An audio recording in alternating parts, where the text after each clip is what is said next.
આજે આપણે ધોરણ 10માં સ્વાધ્યાય 7.2 અને દાખલા નંબર 9 છે શીખવાના છે.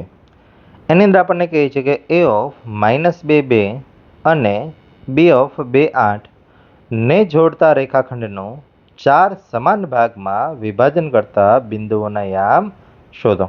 એટલે આપણને બે બિંદુ આપેલા છે. એ બિંદુના યામ આપણને કહે છે -2 અને બી બિંદુના યામ કહે છે આપણને 2 અને 8. હવે શું કરવાનું કે આ જે રેખાખંડ છે એના આપણને અહીંયા 4 સરખા ભાગ કરવાનું કહે છે. એટલે 4 ભાગ કરવા માટે આપણે અહીંયા વચ્ચે 3 બિંદુ લેવા પડે. એટલે કે અહીંયા એક્ઝેક્ટ વચ્ચે આપણે સી બિંદુ લઈએ, પછી એનાથી ડાબી બાજુ આપણે એટલે એ અને સી ની વચ્ચે ડી બિંદુ લઈએ અને સી અને બી ની વચ્ચે ઈ બિંદુ છે આપણે લઈએ. યસ, એટલે આવી રીતે છે એ 4 સરખા બિંદુઓ છે એ આપણે લેવાના છે કે જેથી કરીને 4 સરખા ભાગ પડે. ચલો હવે અહીંયા આપણે આ ચારેય બિંદુના યામ શોધવાના છે. ચલો હવે 4 સરખા ભાગ પાડ્યા છે એટલે અહીંયા બધી જગ્યાએ એક નંબર આપી દઈએ. એટલે આના દ્વારા આપણને ખબર પડશે કે કયું બિંદુ છે કોનું મધ્ય બિંદુ થાય. ધારો કે શરૂઆત છે એ આપણે સી થી કરીએ. સી છે કોનું મધ્ય બિંદુ થશે? તો કે ધ્યાનથી જોઈએ તો સી છે એમાં ડાબી બાજુ 2 ભાગ છે અને જમણી બાજુ પણ 2 ભાગ છે. એટલે સી છે એ એ અને બી નું મધ્ય બિંદુ થાય. એટલે ત્યાં આપણે મધ્ય બિંદુના યામ માટેનું સૂત્ર છે એ આપણે વાપરશું. ચલો તો હવે અહીંયા આપણે લખીએ ઉકેલમાં. સૌથી પહેલા તો ધારી લઈએ કે ભાઈ ધારો કે a ઓફ -2 અને b ઓફ 8 ના 4 સમાન ભાગ કરતા બિંદુઓ 4 સમાન ભાગ કરતા બિંદુઓ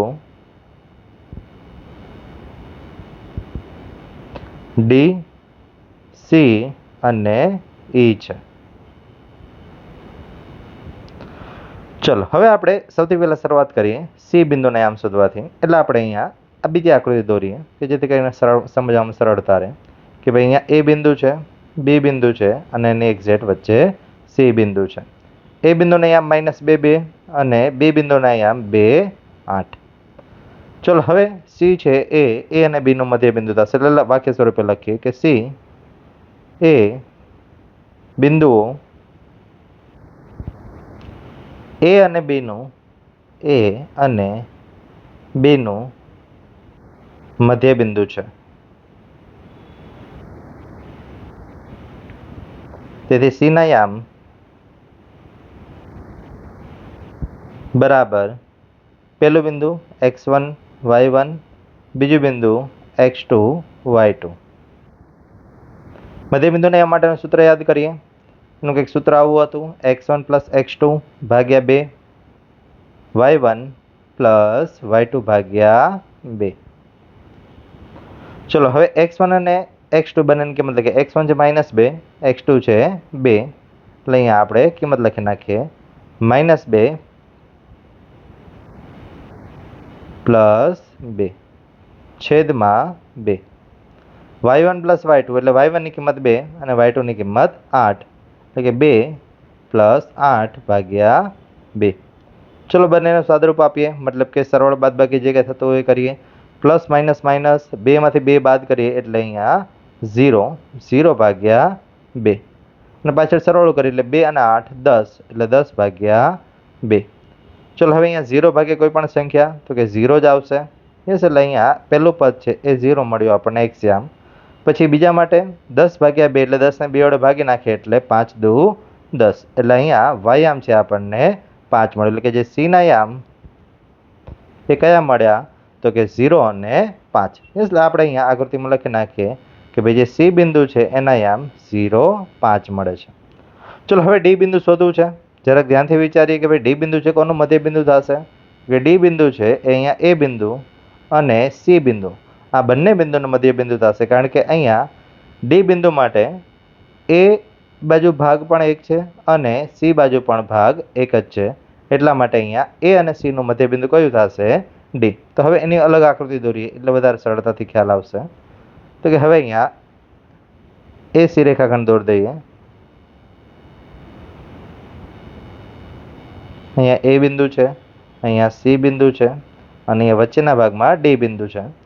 સી બિંદુના યામ હમણાં જ આપણને મળ્યા 0.5. એ બિંદુના યામ છે આપણને આપેલા છે -2, 2. ચલો ડી બિંદુ છે એ અને સી નું મધ્ય બિંદુ થશે. એટલે હવે એના માટે ગણતરી કરીએ. લખે અહીંયા ડી એ બિંદુઓ એ અને સી નું મધ્ય બિંદુ થાય. મધ્ય બિંદુ થાય છે. ચલો પહેલા બિંદુને આપણે x1 y1, બીજા બિંદુને x2 y2. પાછું આપણે આગળ જે મધ્ય બિંદુના યામ શોધવા માટે સૂત્ર વાપર્યું હતું એ જ લખીએ કે ભાઈ ડી ના યામ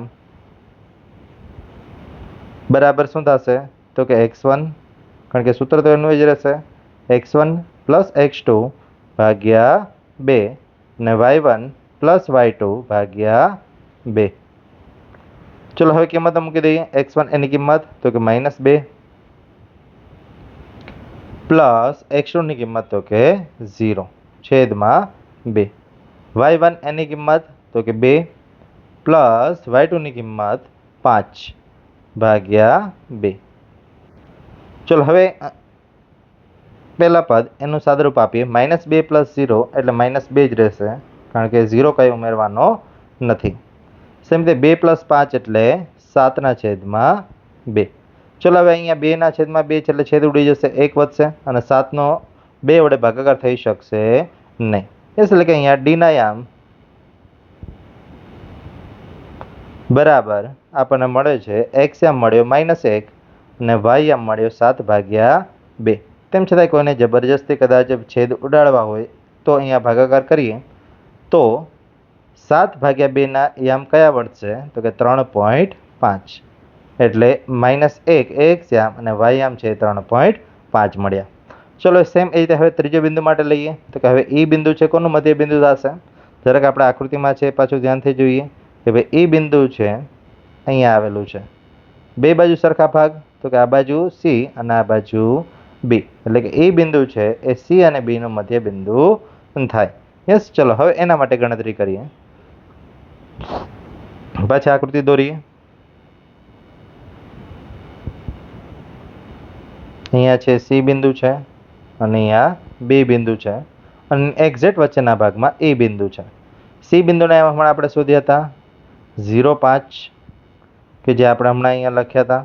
યસ, અને બી બિંદુના યામ એ 2 અને 8 એટલે 0.5 અને 2 અને 8. ચલો હવે લખીએ કે ઈ બિંદુ એ બિંદુઓ સી અને બી નું મધ્ય બિંદુ થાય. મધ્ય બિંદુ થાય છે. તેથી ઈ ના યામ મધ્ય બિંદુ શોધવાનું સૂત્ર યાદ કરીએ જે હમણાં આપણે ઉપર બંને જગ્યાએ ઉપયોગ કર્યું. x1 + x2 ભાગ્યા 2 અને y1 + y2 ભાગ્યા 2. ચલો પેલા બિંદુને આપણે x1 y1, બીજા બિંદુને આપણે x2 y2. ચલો હવે કિંમત લખીએ. x1 તો કે 0 પ્લસ x2 તો કે 2 છેદમાં 2. y1 તો કે 5 અને y2 તો કે અહીંયા 8 છેદમાં 2. ચલો હવે બંનેનો સરવાળો કરી દઈએ. 0 + 2 એટલે 2 છેદમાં 2.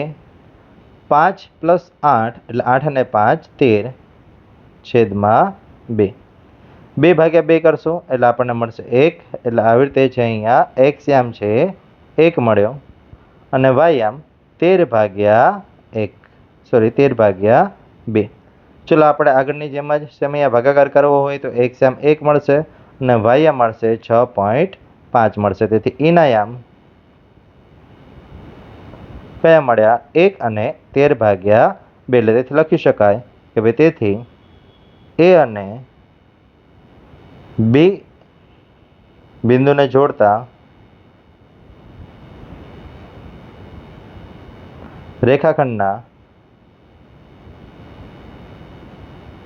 4 સમાન ભાગ કરતા બિંદુઓ 4